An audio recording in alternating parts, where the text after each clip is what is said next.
और तमाम लोग हम मंथन कर रहे हैं, जो जिनके इशारे पर यह जजमेंट आया है उन लोगों के विरोध हम तमाम पिछड़ा दलित वर्ग के लोग सड़कों पर उतरने का पात्र हैं। बिहार के माननीय मुख्यमंत्री, लोकप्रिय मुख्यमंत्री नीतीश कुमार जी, जिनके सौजन्य से ग्राम पंचायत से लेकर नगर पंचायत, नगर परिषद, नगर निगम में आरक्षण को प्रावधान किया गया।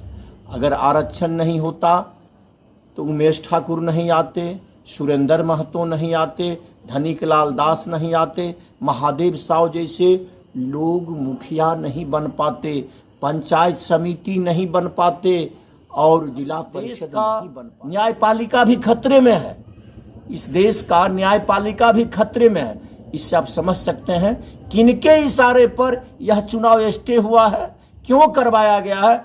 जब तक जो न्यायालय को अपमान करने वाले के साथ हमारे लोकप्रिय मुख्यमंत्री जी थे, तब तक यह आरक्षण रोस्टर सही था, और जो न्यायालय के अपमान करने वाले से अलग हो गए नीतीश जी, ये आरक्षण रोस्टर गलत है। आप विगत 12 वर्षों से कहां थे। हमारा देश आजाद हुआ, आजादी मिल गई। आजाद भारत में भी वंचित समाज को अधिकार मिलना असंभव था। समाजवाद के संस्थापक डॉक्टर राम मनोहर लोहिया जी, लोकनायक जयप्रकाश बाबू, जननायक कर्पूरी ठाकुर जी के अथक प्रयास से जो दबे कुचले समाज के लोग थे, उन्हें आरक्षण की श्रेणी में लाकर माने समान एक कड़ी में मानव जाति को जोड़ने का कार्य किए, जो सभी वर्ग के लोग इस देश में प्रगति करे। इसी को लेकर आरक्षण का प्रावधान किया गया। जिस समय जननायक कर्पूरी ठाकुर जी के द्वारा आरक्षण का प्रावधान लाया गया था, जो अंग्रेजी हुकूमत को गुलामी कर रहे थे, वैसे लोगों के द्वारा जननायक कर्पूरी ठाकुर जी को भी गालियां देने का काम किया गया। बधाई के पात्र हैं बिहार के माननीय मुख्यमंत्री, लोकप्रिय मुख्यमंत्री नीतीश कुमार जी, जिनके सौजन्य से ग्राम पंचायत से लेकर नगर पंचायत, नगर परिषद, नगर निगम में आरक्षण को प्रावधान किया गया। अगर आरक्षण नहीं होता तो उमेश ठाकुर नहीं आते, सुरेंद्र महतो नहीं आते, धनिकलाल दास नहीं आते, महादेव साव जैसे लोग मुखिया नहीं बन पाते, पंचायत समिति नहीं बन पाते और जिला परिषद नहीं बन पाते। बधाई के पात्र हैं बिहार के लोकप्रिय मुख्यमंत्री माननीय नीतीश जी, जिनके जननायक कर्पूरी ठाकुर के बाद बिहार के मुख्यमंत्री माननीय नीतीश जी का बहुत बड़ा योगदान है वंचित समाज के लिए, जो आरक्षण का प्रावधान किए, जिनके माध्यम से, जिनके पहल पर माननीय उच्च न्यायालय के द्वारा आरक्षण पर जो है से सुनवाई किया गया।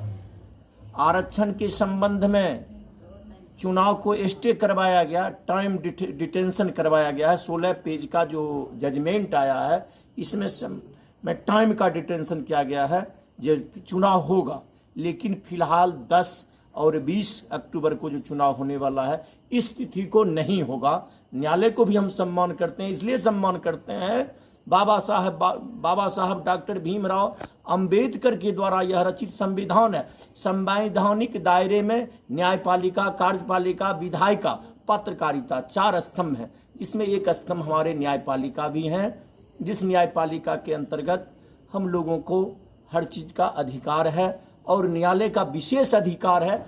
हर चीज़ पर कहीं से लोग थक जाता है तो न्यायालय के शरण में लोग जाते हैं। लेकिन मित्रों, सड़कों पर आकर सुप्रीम कोर्ट के जो जज हैं या हाई कोर्ट के जज सड़कों पर आकर एक प्रेस कॉन्फ्रेंस किए थे। अब इस देश का न्यायपालिका भी खतरे में है, इस देश का न्यायपालिका भी खतरे में है। इससे आप समझ सकते हैं किनके इशारे पर यह चुनाव स्टे हुआ है, क्यों करवाया गया है।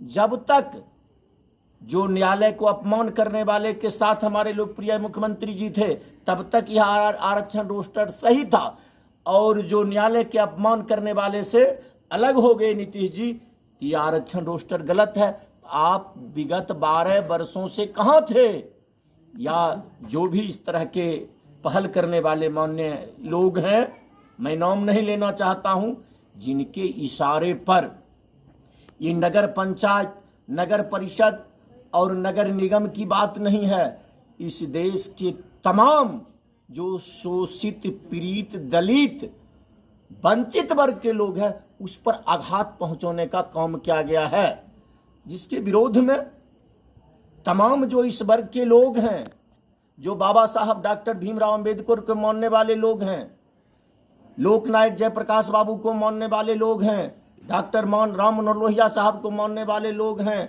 लोकनायक जनराय कर्पूरी जी को मानने वाले लोग हैं, लालू जी को मानने वाले लोग हैं, तमाम लोग इस पर मंथन कर रहे हैं। जो तमाम ये दलित पिछड़ा के साथ जो अत्याचार किया गया है, इस पर सारे लोग विचार कर रहे हैं। फिलहाल में जो भी निर्णय आया है, हम कोर्ट को सम्मान करते हुए और जिनके इशारे पर किया गया है, वैसे लोगों को ऐसा नहीं करना चाहिए। आप उस जमाने में भी मेरे साथ नहीं थे, दलित के साथ नहीं थे, पिछड़ा के साथ नहीं थे, केवल सत्ता के लिए आप नारा लगवाते हैं। क्या कर रहे हैं पूरे देश की जनता जान रही है। आज दलित पिछड़ा को जो सम्मान के साथ आपके इशारे पर आघात पहुंचा है। मित्रों, आपको याद होगा जो हमारे सुप्रीम कोर्ट के एक चीफ जस्टिस थे, किनके इशारे पर जजमेंट देते हैं और राज्यसभा चले जाते हैं, किनके इशारे पर अमित शाह को बरी किया गया, वैसे लोग राज्यसभा चले जाते हैं। तमाम तरह जो है आज हमारा न्यायपालिका भी खतरे में है। इसके लिए हम तमाम दलित, पिछड़ा, शोषित, वंचित परिवार के लोग इस मुद्दा पर नेता को, केवल हम संविधान को मानते हैं, हम न्यायपालिकाओं को मानते हैं। न्यायपालिका में भी जो दबे कुचले वर्ग से न्यायपालिका में कार्यरत हैं, वह भी इस बात को महसूस कर रहे हैं। इसलिए सड़कों पर आकर प्रेस कॉन्फ्रेंस करने का कार्य किए हैं और तमाम लोग हम मंथन कर रहे हैं। जो जिनके इशारे पर यह जजमेंट आया है, उन लोगों के विरोध हम तमाम पिछड़ा दलित वर्ग के लोग सड़कों पर उतरने का काम करेंगे। धन्यवाद।